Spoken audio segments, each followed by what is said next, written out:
সরকার অবৈধ, তার এই রায় দিয়ে আজকে বাংলাদেশের গণতন্ত্রকে শেষ করে দিয়েছে।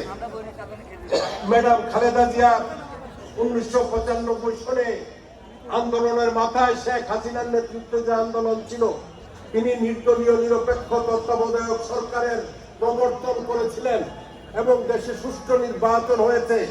এই নীতি প্রবর্তনের পর 96-তে আওয়ামী লীগ ক্ষমতায় এসেছে। আন্দোলনের মুখে আওয়ামী লীগ ক্ষমতা ছেড়ে গিয়েছে।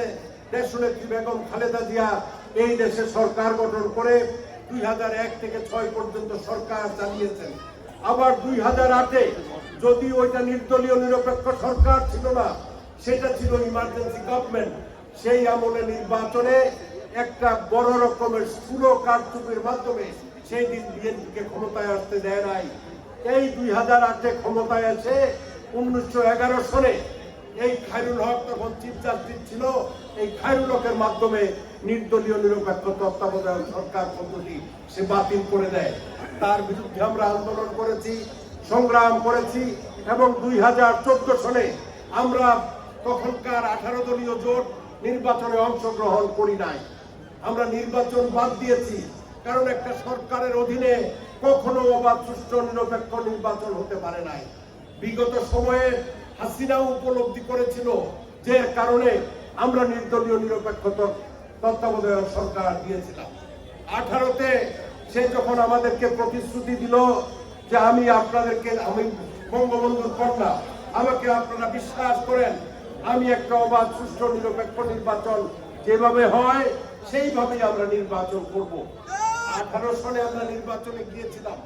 আপনারা দেখেছেন এই বাংলাদেশে বা আমার চাঁদিনা কোন জায়গাতে কেউ ভোট কেন্দ্রে যেতে পারে নাই।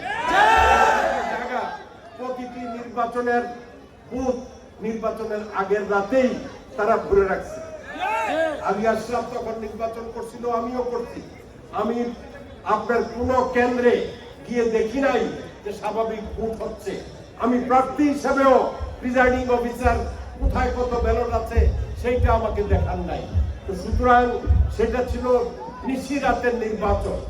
যেহেতু সেটা নিশিরাতের নির্বাচন, এইবারও তার চামচা 14 দলীয় জোটের কয়েকটা চামচা ছাড়া আর কেউ নির্বাচনে অংশগ্রহণ করে নাই।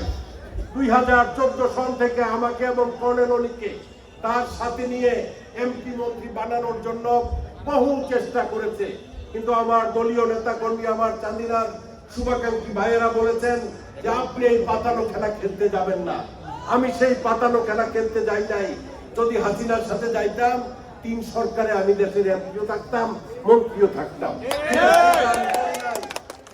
2012 সনে দেশনেত্রী বেগম খালেদা জিয়া কর্নেল অলি এবং আমাকে ডেকে তিনি তার দলের সাথে ঐক্যবদ্ধভাবে আন্দোলন করার জন্য সুযোগ দিয়েছিলেন। কিন্তু 2012-র পর থেকে কর্নেল অলি বা আমি শাহজাহান ওমর আর জেনারেল ইব্রাহিমের মতো বিক্রি যাই নাই। আপনাদের সাথে ছিলাম, আপনাদেরকে নিয়ে চাঁদিনার বিভিন্ন জায়গাতে মিছিল, মিটিং, আন্দোলন, সংগ্রামে লিপ্ত ছিলাম এবং আমরা বিজয় লাভ করতে পারি নাই। কিন্তু আজকের এই ছাত্র জনতা, বাংলাদেশের এই বৈষম্য বিরোধী ছাত্র আন্দোলনে তারা যা করেছে, তারা যেভাবে বুক পেতে দিয়ে আত্মাহুতি দিয়েছে, তাদের প্রতি এই জাতি চিরদিন কৃতজ্ঞ থাকবে। প্রিয় ভাইয়েরা আমার,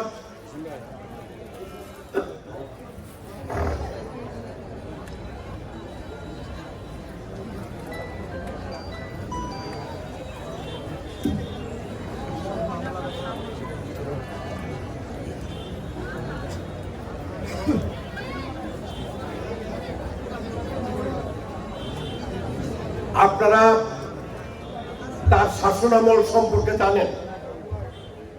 সে ক্ষমতায় আসার পরে 2008-9 শপথ গ্রহণ করে ক্ষমতা গ্রহণের পরেই যারা জাতীয়তাবাদী ঘরানার কিছু সন্তান ছিল, জেনারেল শাকিল সহ পিলখানাতে ভারতীয় গোয়েন্দাদের সহযোগিতা নিয়ে 57 জন দেশপ্রেমিক মিলিটারি অফিসারকে সে হত্যা করে।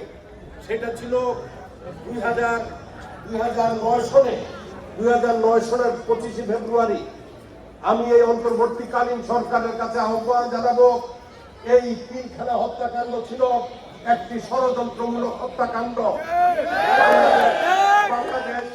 বাংলাদেশ আর্মি এবং অন্যান্য যারা সরকারের নিয়ন্ত্রণে ছিল, শেখ হাসিনা তৎকালীন আর্মি চিফকে সেই জায়গাতে গিয়ে এই বিডিআর এর অফিসারদেরকে বাঁচানোর জন্য তাকে নির্দেশ দেওয়া হয় নাই।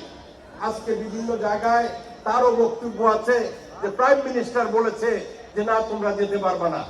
আজকে সেটার জন্য, এই হত্যাকাণ্ডের জন্য শেখ হাসিনার বিচার করতে হবে।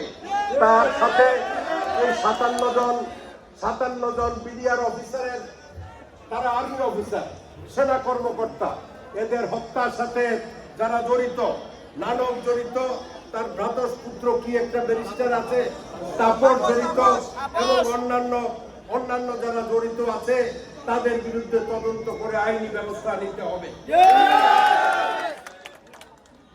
আমি একটু আগে আপনাদেরকে বলেছি যে নির্দলীয় নিরপেক্ষ তত্ত্বাবধায়ক সরকার অবৈধ, এই রায় দিয়েছিল খায়রুল হক। খায়রুল হক এই জাতিকে আজকে অনেক পিছনে ফেলে দিয়েছে। তার একটা নির্দেশের কারণে এই গণতান্ত্রিক অধিকার গত 15 বছর মানুষ ভোগ করতে পারে নাই। 154 জন সংসদ সদস্য বাংলাদেশে বিনা ভোটে নির্বাচিত, কোনো প্রতিদ্বন্দ্বিতা ছিল না। এই খায়রুল হকের কারণে আমাদের কোনো আন্দোলন আমরা সফল করতে পারি নাই। একটা অনির্বাচিত নির্বাচিত সরকার, 154 জন বিনা ভোটে নির্বাচিত প্রতিনিধি, এইভাবে আজকে যারা দামাল ছেলেরা, যাদের বয়স 33 বছর, এরা আজ থেকে 15 বছর আগে ভোট দিতে পারার কথা, কিন্তু তারা কেউ ভোট কেন্দ্রে গিয়ে ভোট দিতে পারে নাই।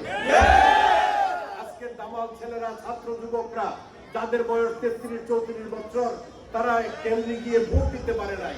কোন নির্বাচনে ভোট হয় নাই।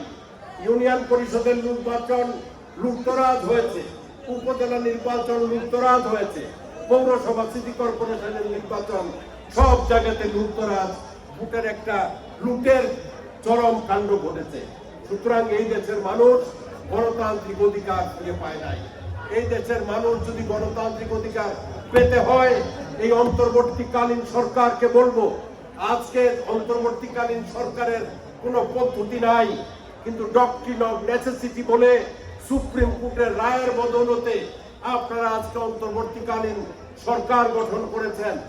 আপনারা যারা সরকার গঠন করেছেন, এই বাংলাদেশে অধ্যাদেশের মাধ্যমে নির্দলীয় নিরপেক্ষ তত্ত্বাবধায়ক সরকারের অধীনে নির্বাচন, এটাকে আবার পুনরায় আইন হিসাবে প্রবর্তন করে এই দেশে নির্বাচন সংগঠিত করবেন, এই প্রত্যাশা আপনাদের কাছে আমার থাকবে। প্রিয় ভাইয়েরা আমার, আপনারা লক্ষ্য